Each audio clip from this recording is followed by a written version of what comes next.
สินค้าคุณภาพดีดาลอนแบนและดาลอนแบนก๊อปปี้ก๊อปชาแนล EP 3ก็มาแล้วทุกคนมื้อนี้ได้เฝ้าสมาชิกฟังเสียงได้ยินเสียงกันเร้าใจแล้วส่งเหี่ยวได้แบบว่าเนาะบิดสุบิดปาใส่ซะเท่ากับปีและต่อไปนี้ก็จะเป็นบรรยากาศที่แบบว่าเตรียมของยกของกินสินะกินเย็นๆแล้วมันก็ต้องมีของแก้มเนาะหวานก็ต้องตะโดยเปรี้ยวสินะมื้อนี้เป็นมื้อที่แบบว่าได้เฝ้าเด็กๆนะก็เลยเอาเด็กๆลิ้นน้ำก็พอดีถึงมื้อวันที่11ทุกคนแต่เฮาก็บ่ไม่ถ่าวันที่13เนาะ แต่ที่สำคัญก็คือป้าเจลกับปีโคตรตัวเลยกินแบบหุยนอนยังบ่พอเอาขิงตำใส่อีกให้เพิ่นตัดกันว่าซ่านจำกับหมกม่วงส้มๆนี่นะบอกไว้เลยว่าโคตรฟินแล้วก็ได้หมกม่วงปลามาทุกคนเอามา3หน่วยแล้วกินคนเดียวมัน2หน่วยแล้วนะโคตรจะฟินเลยกับแจ่วกับปีที่ว่าตำด้วยตัวเองใส่ขิงกระเทียมมะเขือปลาทั้งหอมทั้งตัวก็ปลาหมึกส้มนี่เป็นของคู่กันแท้ๆนะ แล้วผู้ใดที่ว่ามากินหมึกส้มแบบนี้เนี่ยทุกคนบอกไว้เลยว่า คันได้กินแบบนี้นะสิมีแหงยาวเลยแหละคันว่าอยู่บ้านไผบ่มีเนาะก็ไปซอกซื้อถ้าซื้อบ่ได้ก็ขอคนข้างบ้านก็ได้เพิ่นก็ใจดีอยู่ หาขอบ่ได้ก็รักเอาน้อยนึงหน่วย2หน่วยเพิ่นบ่ว่าหยังดอกเว้ายอกซื่อๆเดี๋ยวอยู่สิไปหารักของเพิ่นผู้ที่ผู้แดนได้เนาะเพิ่นตีหัวเลยเนาะอยากก็ขอเพิ่นดีๆซะแล้วมาเบิ่งลูกค่อยอยากแห่นมะม่วงบัดนี้โอ้บ่มีแก้ว แล้วเขาก็มานั่งเฝ้าเด็กๆลงน้ำนะกระโบดื้อปันใดกระปอเพิ่นลอยก่อนเนาะเพื่อนคือปลาโด ลอยเกี้ยวกันไปลอยเกี้ยวกันมาอยู่หันก่อนเดี๋ยวสิไปเห็นเดี๋ยวมาให้กินและนี่ก็คืออาหารวางของฮาวทุกคนคิดว่าเป็นต้มมีแม่นบ่แม่นจ้านี่เราคือขั่วมีเราบ่แม่นต้มมีธรรมดานะจ้าเราจะเป็นแบบพัดมีแห้งๆอันน่ะเดี๋ยวไปเบิ่งกันพัดออกมาสีแซ่บสีหอมจังใดเนาะให้ภาพมันบรรยายมาฟังเสียง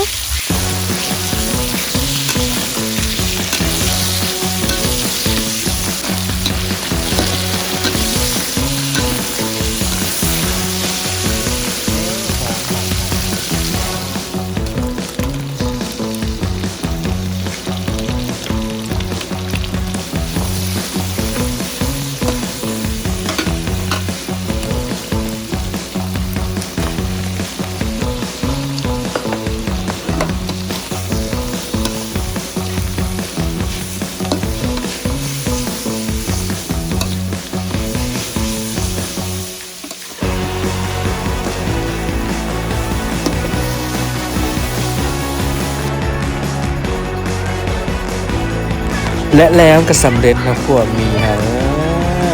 ขอซิมก่อนเพิ่มก่อนคอนเสิร์ตเป็นหนวดมาหมดเลยก็ได้อยู่รสชาติก็ได้อยู่เปิดฮันจอยปอบล่าสุดมีการท้วงกันว่าจอยปอบนะมันนี่นะ เดี๋ยวเรามาดับกระทายกันก่อน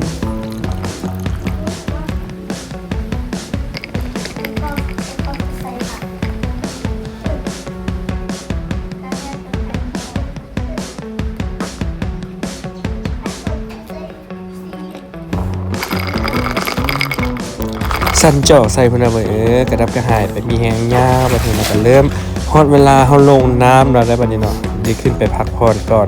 ปล่อยให้น้องๆกินขั่วมีไปแล้วเฮาก็ลงมาแช่น้ำท่าเบิ่งภาพคุ้นๆบ่คือลิงได้มะพร้าวบ่ ที่จริงแล้วมื้อนี้เป็นมื้อพักนะทุกคนแล้วก็น้องๆเด็กๆเนาะเพิ่นอยากกันสิว่าดีเขาว่า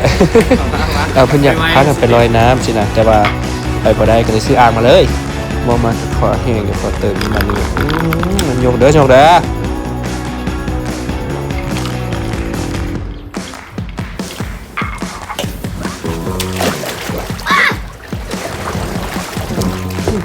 อีละ ไอ้ก็ถ่ายวิดีโอ ล้างมือนะแม่ล้างมือแต่น้อยทำไมเนาะ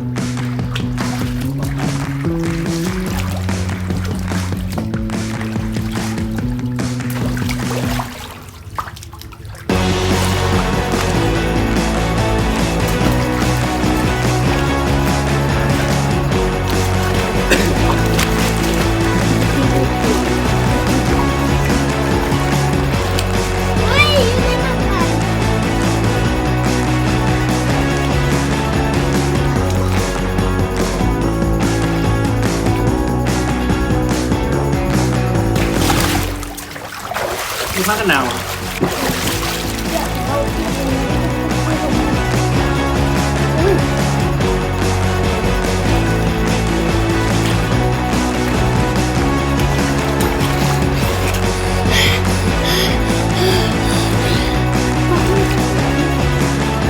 ไอ้ก็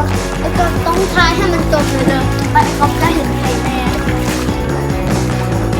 ส่วนไอ้ก็ปูนาเปลือก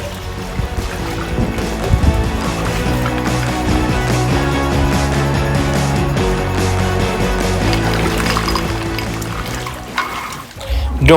ยลิ้นน้ำแล้วก็เริ่มเมื่อยแล้วพากันมาเติมพลังได้บ้านนี่นะทุกคนเพื่อนก็พากันซื้อลาบมาสู้กันกินได้บ้านนี่ก่อนปีใหม่เขาก็ได้กินลาบกินแกงเนาะแกงกระปองดองเนาะลาบกับโซกลาบสินะเบิ่งเด้อผู้ใดเห็นคลิปนี้เนาะให้ได้โซกได้ลาบให้ค่ำให้คูณให้เจริญหุ่งเหืองเนาะปีใหม่นี้เป็นต้นไปก็ขอให้มีแต่สิ่งดีๆเข้ามาหาเด้อทุกคนเด้ออันไหนบ่ดีกับปล่อยทีมถ้ามันยังดีอยู่น้อยหนึงกับแบ่งไว้ก่อน อันไหนพอลูกพอเริ่มก็เริ่มได้แล้วเนาะสำหรับสิ่งที่ผิดพลาดไปเนาะหลายๆคนก็บ่ฮู้ว่าตัวเพลงพลาดอีหยังแน่ตัวเองดีอีหยังแน่ตัวเองได้อีหยังแน่เนาะถามคนข้างๆเขาเบิ่งเนาะว่าเฮาดีหรือบ่ดีเนาะแต่ถ้าเขาเจ้าว่าบ่ดีเฮามั่นใจแล้วว่าเฮาดี แต่ถ้าเขาเจ้าว่าดีแล้วก็แปลว่าคิดตัวแม่นบ่ว่าสิเฮ็ดจะได้เนาะที่สิได้ใจเจ้า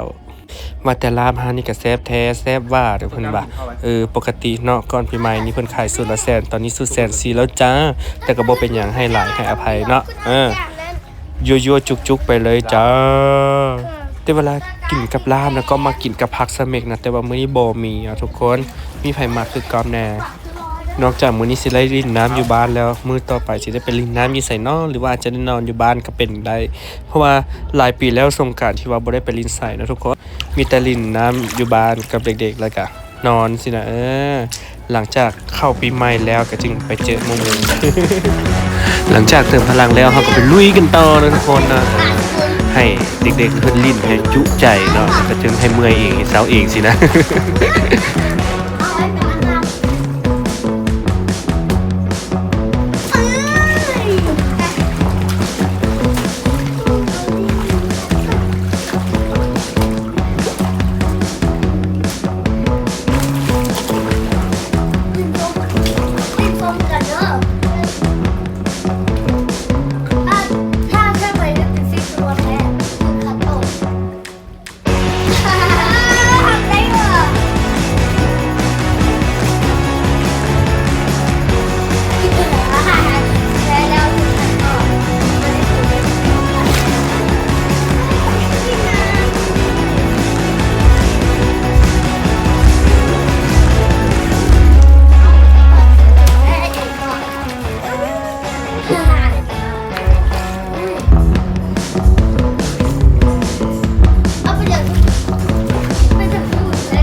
กับประกาศเด้อ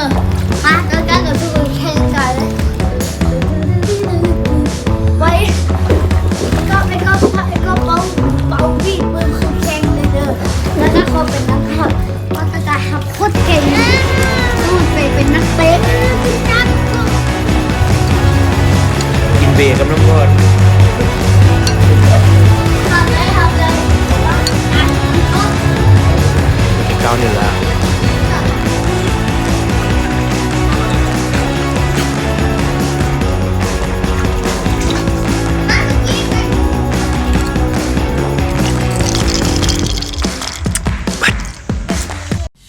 สินค้าคุณภาพดีดาลอนแบน